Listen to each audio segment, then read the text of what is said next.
Is an S.O.T. Class 2 manufacturer of NFA items, machine guns, suppressors, and when he asked me if I wanted to help him test out an M1 Thompson he just completed, of course I said yes.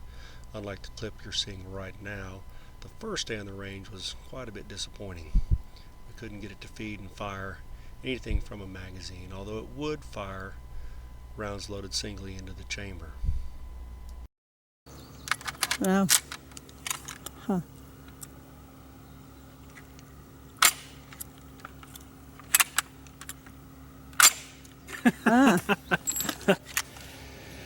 Well, I suppose we were expecting disappointment, right? We were hoping not, but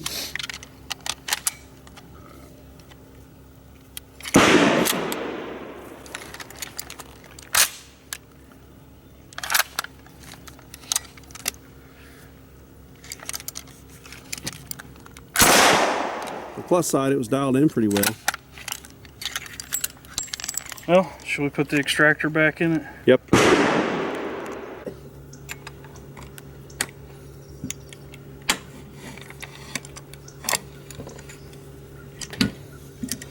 And it wasn't.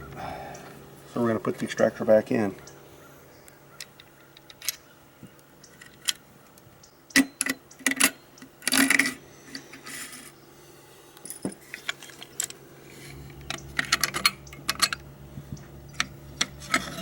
We had removed the extractor to see if that's what was contributing to the feeding issue, but since it wasn't, we put it back in. Easy enough. Don't worry about that.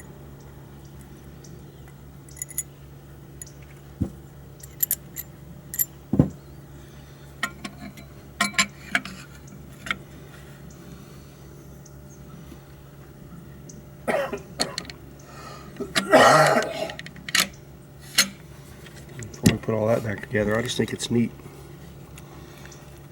Got all the old machining marks on this thing.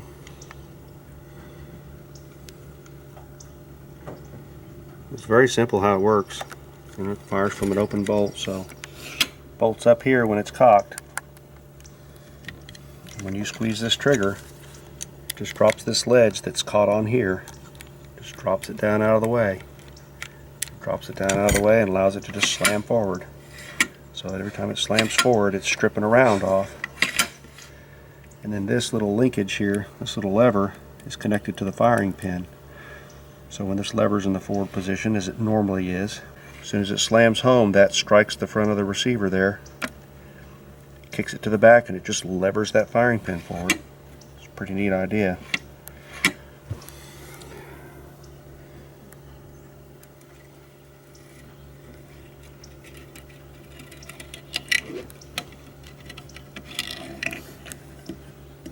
Never thought of it that way.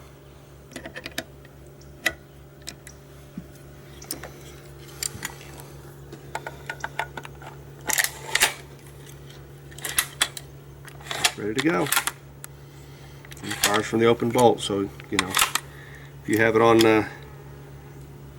semi, when you fire it, it's going to come forward, slam fire.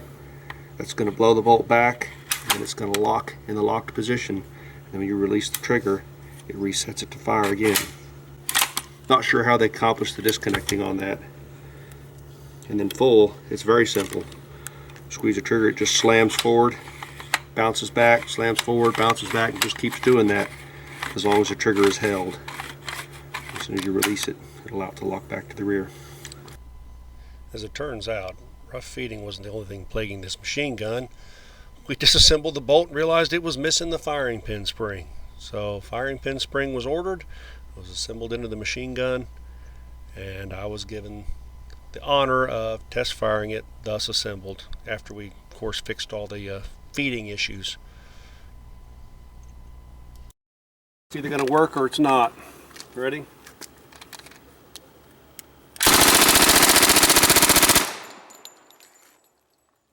The only problems remaining are magazine related, and we spent the rest of the range day going through his stock of surplus mags. Another misfeed.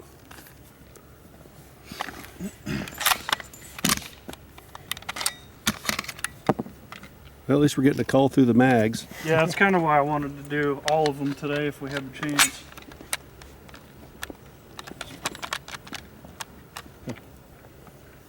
I'm sure we can still fix the other mags.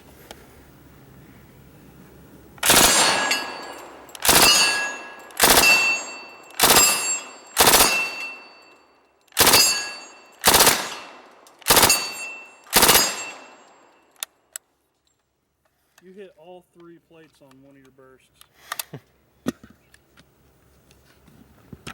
That's 3 dead Jerry's. Got it. That are messed up.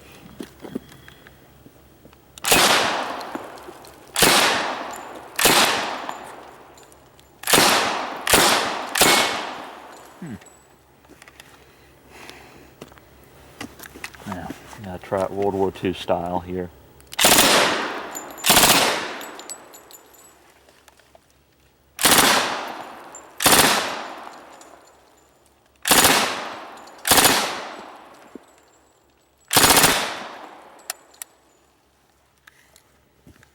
Empty that mag. Mark This that one the as mag in good. trouble.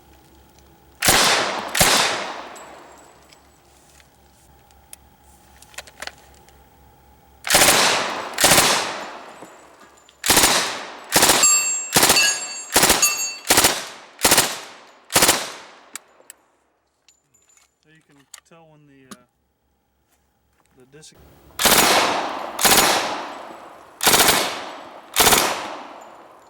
Oh, it fell out.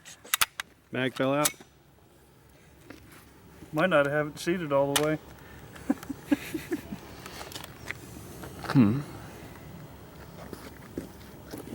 Is steel okay to shoot? Yes, it is.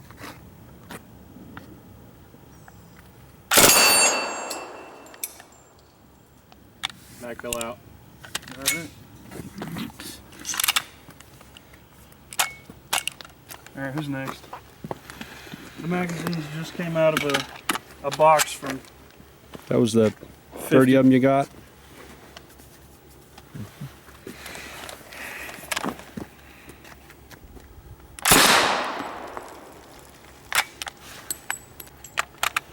Flinging the brass forward.